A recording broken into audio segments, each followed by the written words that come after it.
I just finished reading How to Stop Fascism by Paul Mason as part of my Resistance book club. There's a couple of things that I want to bring up from this book today. So this book suggests that we need to now have an anti-fascist ethos. Everything that we do needs to be about anti-fascism to prevent the rise of fascism in the future.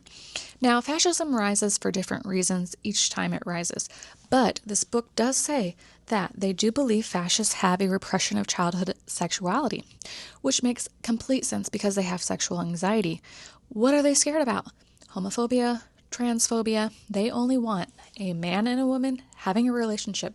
If you've ever grown up on the far right, you know, being an uber religious person, you are not supposed to have sex before you're married. You don't use contraceptive because you are open to life, right?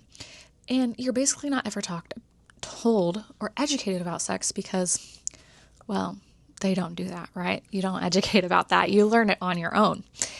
And interestingly enough, there was a movement back in the day called the sex pole movement that went around educating the working class youth about masturbation, teenage sex, talking about contraceptive, and even advocating for abortions. So now, as our anti-fascist ethos, we need to make sure that we are educating our children about their sexual and reproductive health care. I don't watch Fox News, so I imagine that they are doing this because right here, the Nazis were consciously using transgressive language and imagery to trigger people's repressed sexuality. So I imagine they're using those same techniques on Fox News to create this anxiety around sexuality.